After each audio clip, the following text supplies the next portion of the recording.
తెలంగాణ రాష్ట్ర ఎమ్మెల్సీ ఎన్నికల ఫలితాలు ప్రజల అభిప్రాయాన్ని కాంగ్రెస్ పార్టీ ప్రభుత్వ వ్యతిరేక విధానాన్ని వెల్లడించాయని కేంద్ర మంత్రి కిషన్ రెడ్డి అన్నారు. హైదరాబాద్ లో కేంద్ర మంత్రి కిషన్ రెడ్డి మాట్లాడుతూ ముఖ్యమంత్రి రేవంత్ రెడ్డి నాపై చేసిన ఆరోపణలకు ప్రజలే చెంపచెల్లుమనిపించారని వ్యాఖ్యానించారు. కాంగ్రెస్ ప్రభుత్వం రైతులకు నిరుద్యోగులకు ఇచ్చిన హామీలు అమలు చేయలేదని, జీవో 317 వల్ల ఇబ్బందులు ఎదుర్కొంటున్న ఉద్యోగుల సమస్యలు పరిష్కరించడంలో ప్రభుత్వం విఫలమైందని ఆయన అన్నారు. ఇప్పటికైనా జీవో 317 వల్ల ఇబ్బందులు ఎదుర్కొంటున్న ఉద్యోగుల సమస్యల పరిష్కారానికి చొరవ చూపాలని ఆయన ప్రభుత్వాన్ని డిమాండ్ చేశారు. ప్రజా వ్యతిరేక ఏ విధంగా ఉందో ఎమ్మెల్సీ ఎన్నికల ఫలితాలు చూస్తే అర్థమవుతుందని ఆయన అన్నారు. ఇకనైనా తెలంగాణ రాష్ట్ర ప్రజలకు ఇచ్చిన హామీలు నెరవేర్చడంలో కాంగ్రెస్ ప్రభుత్వం చొరవ చూపాలని, లేకుంటే ముందు ముందు ఇలాంటి ఫలితాలు చూడవలసి వస్తుందని ఆయన హితవు పలికారు. విధానపరమైనటువంటి అంశాల మీదనే తప్పకుండా మాట్లాడతాను.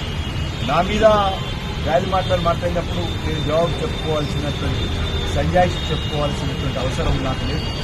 ఆ ప్రజలు తీర్పే నా గురించి ఈ ఎన్నికల ప్రచారంలో ఇష్టానుసారంగా ముఖ్యమంత్రి గారు మాట్లాడిన తర్వాత తెలంగాణ ప్రజలు ఎన్నికల్లో ఇచ్చినటువంటి తీర్పు ఏదైతున్నారో ఆ తీర్పే కాంగ్రెస్ పార్టీకి, పాలక పార్టీకి చెంపచెల్లమనిపించింది.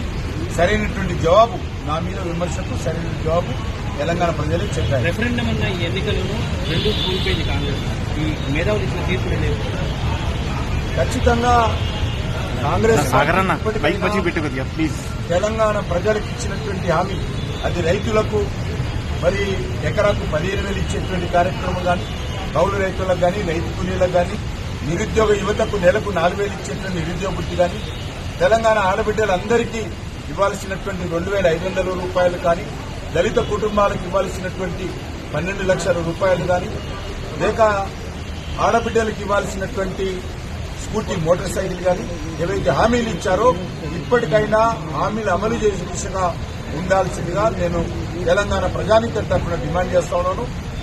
317 కారణంగా, జీవో 317 కారణంగా ఉద్యోగస్తులు కానీ, ఉపాధ్యాయులు కానీ ఏదైతే నష్టపోతా ఉన్నారో, ఏదైతే ఇబ్బందులు ఎదుర్కొంటున్నారో ఆ యొక్క సమస్యను కూడా సానుకూలంగా ఇప్పటికైనా పరిష్కారం చేయాలని డిమాండ్ చేస్తాం. నల్గొండ,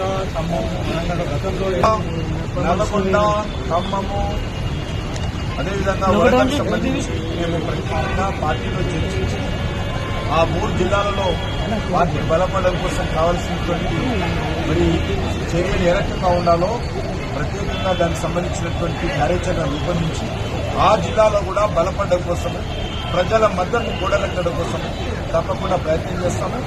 ఎన్నికల్లో కొంత మేము విజయం సాధించకపోవడానికి కొంత మా లోపం కూడా కారణమే. ఆ లోపాలన్నీ కూడా సరిదిద్దుకొని ముందుకెళ్తాం.